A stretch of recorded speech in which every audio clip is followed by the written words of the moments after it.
행정사님, 합의라는 단어 이야기만 들어도 제 머리가 어질어질한 것 같아요.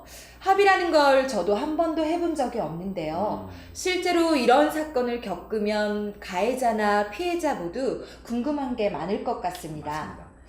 맞습니다. 교통사고 합의라는 것은 교통사고가 경미한 경우에는 사실 보험사를 불러서 견인을 하고 보험사에 맡기면 다 되기 때문에 굳이 거기에 대해서 우리가 자세하게 알 필요는 없어요. 그런데 불법 행위로 인해서, 그러니까 뺑소니라든지 무면허 운전, 그리고 음주운전 등으로 사고가 발생하면 굉장히 복잡해집니다. 이게 네. 보험사에서 해줄 수 있는 부분이 있고 보험사에서 해줄 수 없는 부분이 있기 때문에 그런데요. 먼저 합의에 대해서 이해를 하시려면 가장 먼저 민사와 형사라는 개념을 이해를 하셔야 됩니다. 이 개념을 이해를 못하면 계속 헷갈려서 혼동이 올 수밖에 없습니다. 사실 이 모든 것은 제가 영상으로 찍어놨던 부분들인데 여러 부분으로 나눠져 있기 때문에 오늘은 한 자리에 모아서 좀 이야기를 하고자 합니다. 먼저 민사, 형사에 대한 이야기입니다. 사실 현업에서 일하시는 분들이 아니면 이 개념까지 알 필요는 없습니다. 이것을 아셔야 내가 지금 어떤 부분에서 예를 쓰고 있구나 하는 것을 알 수 있기 때문에 그래서 지금 설명을 드리는 건데요. 일단 민사, 형사에 대한 얘기 계속 진행을 하도록 하겠습니다. 음주운전 등으로 교통사고가 났다고 가정을 해보고요. 먼저 민사 부분부터 좀 설명을 드리자면 네. 민사적으로는 상대방에 대한 불법 행위를 저질렀기 때문에 손해배상을 해주는 법리가 적용이 됩니다. 이때 손해배상의 개념은 차량 수리비, 그리고 차량을 수리하면 차에 대한 가격이 떨어지는데요. 이걸 감가상각이라고 합니다. 네. 여기까지가 대물비용이라고 하는 부분입니다. 그리고 만약에 사람이 다친 경우라면 이 사람이 치료기간 동안에 일을 못함으로써 발생하는 휴업손해, 교통사고의 장애로 인해서 노동력을 상실하지 않습니까? 네. 노동력을 상실한 경우에는 그에 따른 일시수익이 발생하고요. 치료를 한 번만 받는 게 아니겠죠. 네. 계속 치료를 받아야 하는 경우에 발생하는 향후 치료비, 그리고 간병을 받을 경우에는 간병비, 네. 개호비라고도 합니다. 네. 여기에서 후유장애까지 발생하면 후유장애비라는 것이 책정이 될 수가 있습니다. 네. 즉 상대방의 신체를 다친 것에 대한 손해배상 개념이고요. 보험 처리가 되긴 하지만 원칙상 면책이기 때문에 면책금을 내야 합니다. 면책이라는 거는요, 보험사에서 물어줄 책임이 없다는 얘기입니다. 네. 즉 가해자가 알아서 해야 된다는 것이 원칙이지만 면책금을 내면 보험사가 개입을 하겠다, 이것입니다. 2019년 4월 기준으로 대인사고의 경우에는 300만원, 대물사고의 경우에는 100만원의 면책금이 소요가 되고요. 통상적으로 400만원 정도의 보험금을 보험사에 면책금으로 지급해야 된다고 보시면 됩니다. 네. 이렇게 되면 보험사가 대신 민사상 손해배상 책임을 져주는데, 그렇게 될 경우에 보험료는 10% 정도가 올라가게 되고 2회 때부터는 20% 정도가 올라갑니다. 보험료도 많이 오르네요. 예, 맞습니다. 가해자 입장에선 부담이 클 것 같아요. 그럼 보험사 없이 이렇게 피해자와 직접 만나서 민사합의를 볼 수도 있는 건가요? 네, 가능합니다. 보험사는 가해자의 대리인 역할을 하는 것이기 때문에 네. 대리인 없이 자신이 직접 피해자와 민사합의를 봐도 상관은 없습니다. 네. 이때에는 면책금이 들어가지 않겠죠? 보험사가 없으니까요. 네. 그래서 만일 대물, 대인 포함해서 400만원보다 손해액이 적으면 보험사 없이 가해자가 피해자와 직접 민사합의를 보는 경우도 왕왕 있습니다. 네, 이렇게 보험사 없이도 민사합의가 가능하군요. 맞습니다. 행정사님, 다음은 형사에 대한 부분에 대해서 질문해 볼게요. 네네. 형사합의는 형사상 책임을 경감할 목적으로 또는 피해자에 대한 위자료 명목으로 진행이 되는 겁니다. 민사상 손해배상과는 그 성격이 다른데요. 네. 형사라고 하는 개념은 민사와 완전히 다릅니다. 민사가 가해자와 피해자의 관계라면 형사는 가해자와 국가 형벌권의 관계입니다. 네. 그래서 쉽게 말해서 국가가 너 나쁜 짓 했으니까 벌 받아, 네. 이런 게 형사입니다. 그런데 국가가 형벌을 내릴 때 피해자의 피해를 회복하기 위해서 가해자가 노력을 했는지, 네. 그리고 피해자가 가해자의 선처를 바라는지 등을 보거든요. 네. 이것을 이제 양형 참작 사유라고 하는데, 이것을 원해서 형사 합의를 보는 겁니다. 쉽게 말해서 민사 합의는 피해자에 대한 손해배상, 형사합의는 가해자가 처벌을 좀 줄이기 위해서 네. 하는 것입니다. 완전히 성격이 다르죠. 네. 그럼 이렇게 형사합의도 보험사에서 해주는 건가요? 예, 이게 문제인데요. 형사합의는 보험사와 아무 관계가 없습니다. 네. 보험사는 민사 부분만 관여를 할 뿐이고요. 형사합의는 가해자가 피해자와 직접 만나서 알아서 자율적으로 하셔야 합니다. 그래서 합의가 어려운 겁니다. 해본 사람이야 잘 아는데 처음 이런 일을 겪는 분들은 어려울 수밖에 없거든요. 맞아요. 결론적으로 형사합의는 가해자가 피해자와 직접 만나서 할 수밖에 없는 구조입니다. 네. 그럼 형사합의는 꼭 필요한 건지 이런 부분에 대해서도 굉장히 질문이 많거든요. 네. 합의를 꼭 해야 하는 건가 하는 질문이요. 이 형사합의를 보지 않으면 감옥에 가거나 구속이 되나요? 라고 저에게 질문하시는 분들이 실제로 많아요. 네. 실제로 형사합의를 보지 않으면 형사처벌을 더 무겁게 받는 경우가 있고 네. 또 인터넷이나 주변에서 이런 이야기를 또 많이 합니다. 네. 겁이 많이 나죠. 실형에 대한 공포감 때문에 전치 2주 정도의 진단서를 피해자가 발급받아서 큰일이라도 난 것처럼 1,000만 원 정도의 합의를 하자. 네. 이런 경우에 이제 합의를 하는 경우도 저는 봤어요. 네. 진단 2주인데 1,000만 원을 주고 합의를 했습니다. 네. 이 부분에서 우리가 짚고 넘어가야 할 것은 사고가 경미한 경우에는 형사합의를 보지 않았다고 해서 감옥에 간다거나 또는 벌금이 대폭 상향된다거나 네. 이렇지는 않다는 겁니다. 물론 형사합의는 도의적인 차원에서라도 보시는 게 맞습니다. 그러나 무리를 해서 볼 이유까지는 없다는 겁니다. 다만 피해자가 예를 들어 진단 8주 정도가 나왔다거나 심각한 부상을 입었다면 이때는 이야기가 달라집니다. 네. 합의를 필수적으로 보는 게 좋긴 해요. 근데 피해자가 사망을 한 경우에도 반드시 합의를 봐야 됩니다. 네. 그리고 음주나 뺑소니 전력이 많은 경우 이때도 위험하기 때문에 네. 가급적 형사합의는 하시는 게 맞다고 봅니다. 네. 그러나 제가 드리는 말씀은 대부분의 사고, 그러니까 진단 2주나 3주 정도의 염좌 사건에 있어서까지 네. 수천만 원의 돈을 주면서 피해자와 합의를 볼 이유는 없다는 겁니다. 왜냐하면 이런 사건에 있어서 형사합의를 보든 보지 않든 결과적으로 달라지는 부분은 크게 없기 때문입니다. 물론 부담이 되지 않는 정도의 합의금이라면은 네. 사건이 크든 적든 합의를 보는 게 좋긴 합니다. 결론은요, 원칙상 형사합의는 안 보는 것보다는 보는 게 좋다. 그러나 경미한 사건인 경우에는 무리를 해서 볼 필요는 없다. 다만 중한 사건이면 반드시 보셔야 한다는 것입니다. 네. 그럼 민사합의와 형사합의는 따로 봐야 하는 건가요? 맞습니다. 민사합의와 형사합의는 성격이 완전히 다르기 때문에 원칙적으로 따로 보시는 게 맞습니다. 일반적으로 민사합의는 면책금을 내게 되면 보험사가 대리를 하게 되고 네. 형사합의는 가해자 본인이 피해자와 직접 보게 됩니다. 네. 다만 보험사를 빼고 민사와 형사합의를 동시에 가해자가 피해자와 보는 방법도 있습니다. 네. 이때에는 민사상 손해배상에 대한 금원과 형사상 합의에 대한 금원을 정확하게 구별해서 적어주시는 게 좋습니다. 그럼 내가 치료비를 주고는 싶지만 생활이 너무 궁핍해서 민사합의를 보지 못하는 경우도 있잖아요. 네네. 이런 경우는 어떻게 되나요? 일단 민사합의는 손해배상의 개념이라 만일 합의를 하지 못하게 되면은 피해자에게 손해배상 청구권이라는 게 발생을 합니다. 네. 피해자가 민사소송을 통해서 손해배상 청구를 할 수 있게 되기 때문에 네. 상황이 굉장히 복잡해지거든요. 그래서 민사합의는 적정한 선에서 하시는 게 좋다 이겁니다. 네. 그리고 행정사님, 형사합의의 경우에는 하고 싶어도 못하는 경우가 많다고 들었어요. 이런 경우는 어떻게 하죠? 그런 경우가 좀 허다하게 많거든요. 사실은 굉장히 많아요. 피해자의 연락처를 아예 모르는 경우도 있고요. 네. 그리고 경찰에게 물어봐도 개인정보라 알려줄 수가 없다 이렇게 네. 얘기하는 경우도 많고요. 네.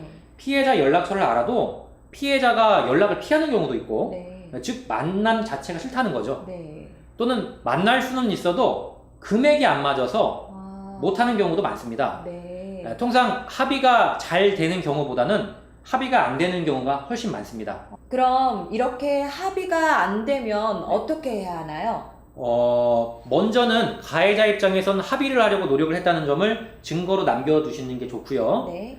공탁제도 등을 이용하셔도 됩니다만 공탁제도 자체가 꽤 까다롭기 때문에 그게 절대적인 해결책은 아닙니다. 네. 또 한 가지는 검찰청에서 형사 합의에 필요성이 있는 사건이라고 판단이 되면 네. 형사 조정제도를 열어주기도 하는데요. 이 같은 제도를 적극 활용하시는 것도 도움이 됩니다. 네.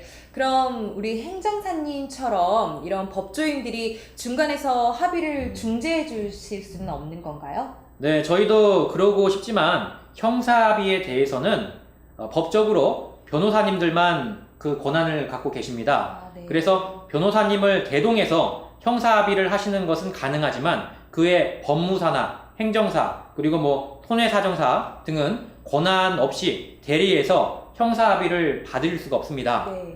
위반 시에는 변호사법 위반으로 강력한 처벌을 받습니다. 따라서 같이 동행해 줄 사람이 필요하다면 네. 변호사를 선임해 주셔야 되고 네. 저희 같은 이제 다른 법조인들은 서면이나 조언 정도는 해드릴 수가 있습니다. 네, 또 그런 어려움이 있군요. 그럼 형사 합의를 보면 인사사고가 없어진다는 이야기도 있던데요. 실제로 그렇게 할 수 있는 건가요? 단정적으로 저는 아니라고 말씀을 드리고 싶습니다. 네. 형사합의 유무와 인사사고 유무는 사실 관계가 없습니다. 네. 형사합의는 피해자와 가해자가 서로 하는 것이고 인사사고 유무는 경찰이나 검찰에서 결정을 하는 겁니다. 형사합의를 했다는 사정을 경찰이나 검찰 쪽에서 참작을 해줄 수는 있지만 형사합의를 했다는 것 자체만으로 인사사고가 없는 것이 될 수는 없습니다. 여러 가지 정황을 종합적이고 개별적으로 판단해서 경찰이나 검찰에서 판단을 하는 것입니다. 형사합의가 모든 것을 없애줄 것으로 생각하시는 분들이 상당히 많은데요. 네. 절대 그렇지 않다는 거 다시 강조드립니다. 그럼 적정 민사합의금과 형사합의금은 어느 정도가 적당한가요? 많은 분이 형사합의금이 얼만지 적정한지를 질문을 하시는데요. 네. 답은 정해진 게 없다는 것입니다. 네. 합의금이란 말 뜻에 이미 답이 있습니다. 합의라는 것은 원칙상 외부의 개입 없이 당사자끼리 의사의 합치로서 네. 계약을 하는 걸 말합니다. 따라서 1,000만 원을 주고 하든 1,000원을 주고 하든 당사자 마음입니다. 네. 그러므로 정해진 합의금은 없다는 게 확실한 답입니다. 그럼에도 일반적으로 주고받는 형사합의금에 대해서는 조금 언지를 해드리자면 2019년 기준으로 통상 1주당, 진단 1주죠. 네. 진단 1주당 70에서 100만 원 정도 선입니다. 네. 다만 앞서 말씀드린 대로 이것은 원칙이 아닙니다. 딱 그렇다고 정해진 게 아니기 때문에 참고만 하시고요. 네. 결국 형사합의금은 당사자들께서 정하시는 것이 답입니다. 네. 네. 오늘은 질문이 참 많습니다. 그럼 행정사님, 합의를 보는 시점은 언제가 좋을까요? 먼저 피해자 입장과 가해자 입장을 좀 나눠서 봐야 될 것 같아요. 네. 오랫동안 손해사정 업무를 해왔던 입장에서 말씀을 좀 드리자면 먼저 피해자 입장이죠. 네. 민사합의 같은 경우에는 충분한 치료를 받은 뒤 더 치료를 받지 않아도 될 것 같다고 판단되는 시점에 민사합의를 하시면 됩니다. 일반적으로 가해자 측 보험사에서 조기 합의를 보려고 시도하는 경우가 많은데요. 이는 향후 발생할 수 있는 추가적인 후유장애 등을 생각해 볼 때 적절하지 않습니다. 네. 따라서 피해자 입장에선 충분히 치료를 받고 치료가 다 끝났다고 생각했을 때 민사합의를 보시는 게 좋고요. 네. 가해자와 직접 협의를 해야 하는 형사합의의 경우에는 확정 판결이 이루어지기 전까지는 해야 하며 그 뒤에 한 합의는 큰 의미가 없습니다. 네. 확정 판결은 1심, 2심, 3심 중에 확정이 되는 경우를 말하는데요. 가령 1심에서 선고가 내려진 경우에는 1심 자체가 확정 판결이 됩니다. 네. 물론 이 경우에 피고인이나 검사 측이 아무도 항소를 안 했을 때 얘기입니다. 네. 통상적으로 1심 선고 전까지는 합의에 대한 부분을 마무리 짓는 것이 좋다고 생각을 합니다. 네. 그럼 가해자 입장에서는요? 네, 가해자 입장은 조금 다릅니다.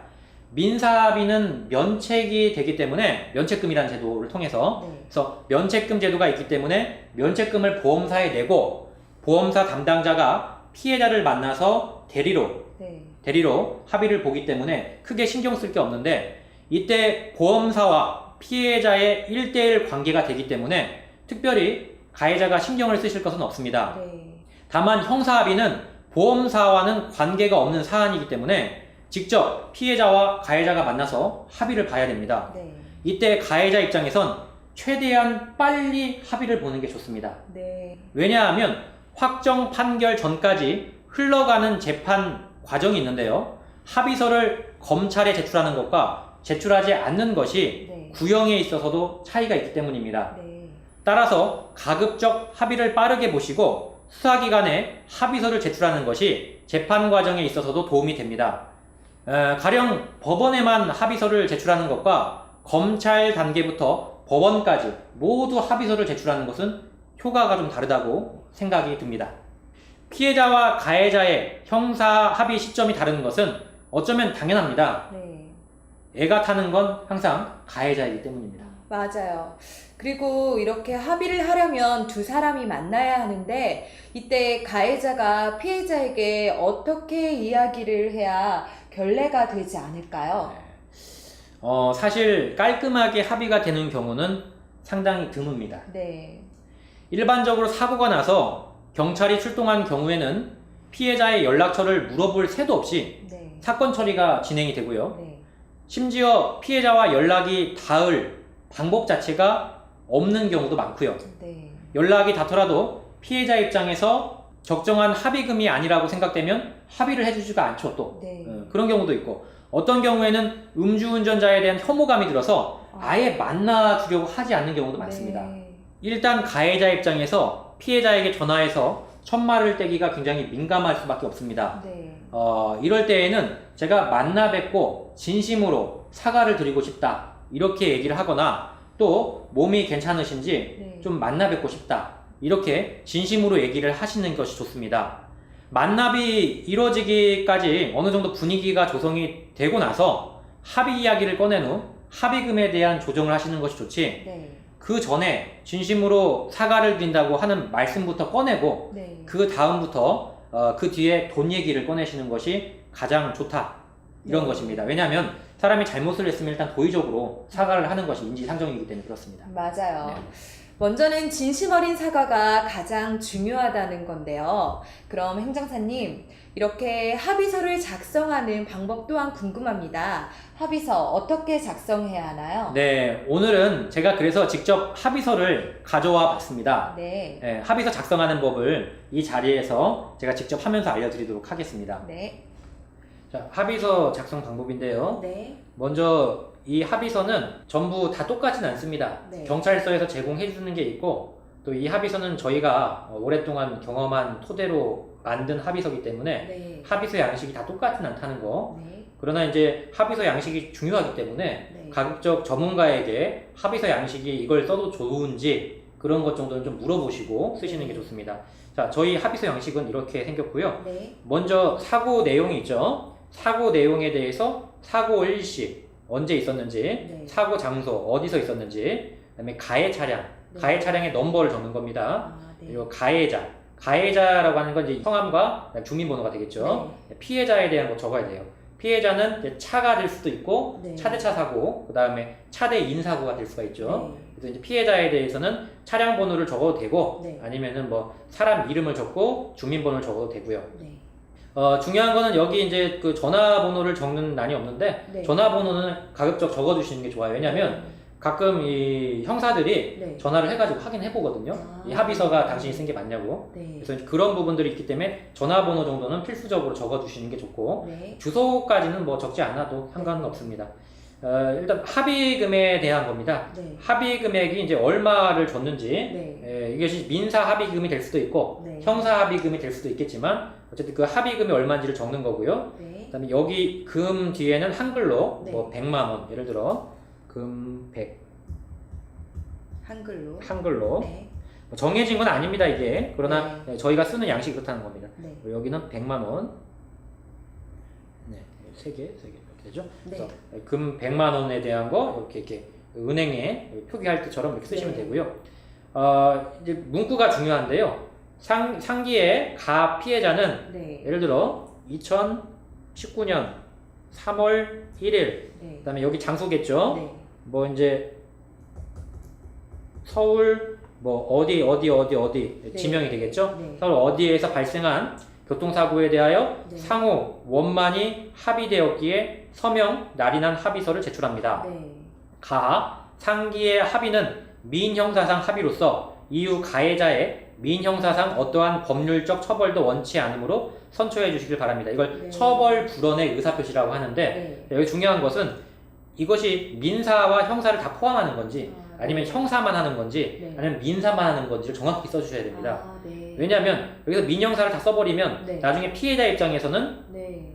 보험사로부터 가해자 측 보험사로부터 받을 수가 없을 수도 있어요. 아, 보험금을. 네. 그러니까 정확하게 민형사인지 형사인지 민사인지 네. 이런 것들이 중요하다는 거예요. 합의서는. 네. 상기의 합의에 따라 가해자는 이후 민형사상 이것도 중요하겠죠. 네. 피해자에 대한 아무런 의무가 없으며 피해자는 이에 대하여 가해자로부터 민법 제750조 등에 따른 손해배상 청구를 할 수 없음을 명시하는 바입니다. 이 문구를 그대로 쓰셔도 되고 네. 상황에 따라서 민사인지 형사인지 또는 본인들이 원하시는 문구를 좀 넣으셔도 됩니다. 네. 하지만 기본적으로 이제 이런 문구가 들어간다는 거. 네. 자, 그 다음에 여기에는 이제 가해자 네. 성명, 네. 주소, 주민번호, 연락처. 아까 여기도 연락처를 적으라고 했는데 네. 여기 연락처가 나와 있기 때문에 굳이 적진 않아도 될 것 같네요. 네. 네, 그리고 이제 여기는 피해자 또는 피해자의 대리인. 자, 이 대리인이 왔을 때에는 네.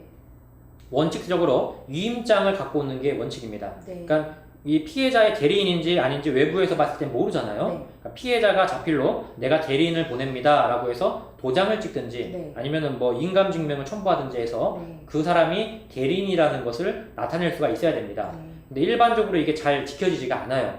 나중에 재판에 가면은 이런 부분이 문제가 될 수가 있기 때문에 네. 반드시 피해자의 대리인이라는 것을 증명할 수 있는 네. 부분을 확보해 주시는 게 좋다. 네. 자, 이렇게 이제 쓰고 나면요, 우리가 원칙적으로는 합의서에는 내가 합의를 했다, 내가 피해자인 내가 가해자와 합의를 했다는 이걸 증명을 해야 하지 않습니까? 네. 원칙적으로는 가장 증명하기 좋은 게 인감증명서입니다. 네. 인감도장을 찍고 네. 그 다음에 인감증명서 피해자 거를 받고 네. 가해자도 마찬가지죠. 네. 가해자도 인감을 찍고 인감증명서를 피해자에게 주면은 네. 그것은 가해자와 피해자가 직접 했다는 것을 빼도 박도 못 하거든요. 네. 인감증명이라는 원래 그런 역할을 합니다. 네. 그러니까 부동산 거래할 때도 인감증명이 반드시 필요하잖아요. 네. 그래서 인감증명서를 넣는 것이 원칙이지만 네. 너무 번거롭죠. 왜냐하면 맞아요. 인감증명서를 잘못 썼다가 또 네. 괜한 오해를 받을 수가 있기 네. 때문에 그래서 실무상에서는 인감증명서나 또는 변호사 사무실의 공증인이라고 하죠. 네. 공증을 받으시면 그것도 완벽한 증명이 됩니다. 네. 금액이 큰 경우에는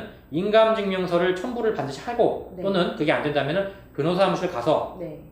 소정의 공증료를 내고 네. 공증을 받는 것이 가장 좋습니다만 네.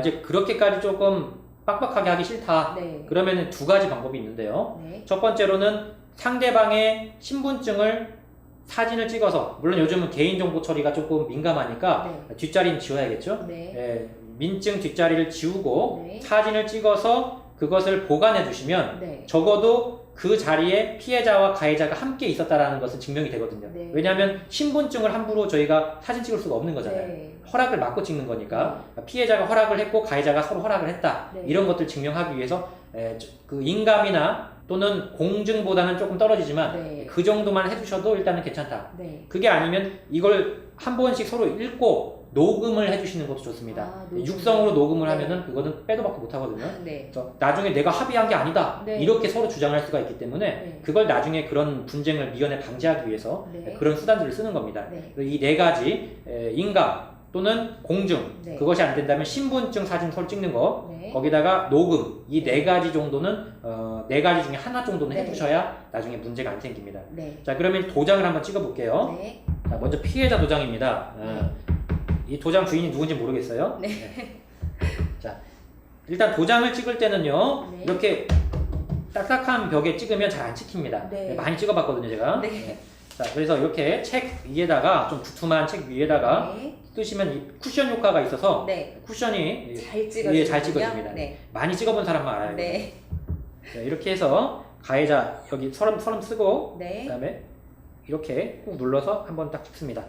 이 네, 잘 도장이 찍혔네요. 잘 안 찍히면 이것도 나중에 문제가 될 수가 있기 때문에 네. 다시 합의서를 쓸 수가 있습니다. 네, 네. 그런 사태를 방지하기 위해서 네. 반드시 두툼한 책 네. 깔고 찍으셔야 됩니다. 네. 자, 가해자 찍었으니까 피해자 찍겠습니다. 네. 자, 이건 원래 한 사람이 찍는 게 아닙니다. 가해자, 제가 손이 하나이기 때문에 찍는 건데, 네. 가해자 따로, 피해자가 피해자 건 자기가 알아서 찍어야 됩니다. 네. 네. 한 사람이 찍으면 불법입니다. 네. 자, 이렇게 찍고. 피해자 자, 도장. 그래서 피해자와 가해자가 다 완성이 됐습니다. 네. 자, 이거 함부로 끝나는 게 아니고요. 네. 이렇게 서로 나눠 가져야 되니까, 네. 가해자와 피해자가 한 부를 더 찍어야 됩니다. 네. 자, 찍었다고 치고요, 일단. 네. 두 부가 완성이 되면은 서로 한 부씩 나눠 가지시면 됩니다. 네. 자, 그래서 이렇게 해서 끝나는 게 아니라, 간인이라고 하는 게 치는입니다. 간인. 네. 간인이라고 하는 게 있는데, 사실 이 간인이라고 하는 것은 엄밀하게 말하면 안 해도 돼요. 네. 안 해도 되는데, 경찰서에서는 유독 간인을 하더라고요. 그래서 경찰에 좀 맞춰줘야 되니까 네. 수사기관들이 간인을 좀 좋아하다 보니까 네. 간인을 좀 하시는 게 맞지 않을까 싶습니다. 간인이 뭔지 모르시는 분들을 위해서 네. 한번 보여드릴게요. 자, 이 중간에 찍는 게 간인입니다. 이렇게 네. 해서 양기 겹치고요. 겹치면 반씩 반씩 나눠지죠. 네, 이렇게 합치면 하나가 되잖아요. 네. 이걸 간인이라고 합니다. 이걸 반드시 해야 되는 건 아닌데 네. 수사기관에서 일반적으로 하기 때문에 네. 일반적으로 하시는 게 좋다. 네. 그래서 간인은 두 개 다 도장마다 이렇게 가해자, 피해자 네, 이렇게 찍으면 도장을 완성이 됩니다. 자, 간접으로 이렇게 해서 나눠 가지시면 완벽한 합의서가 되고요.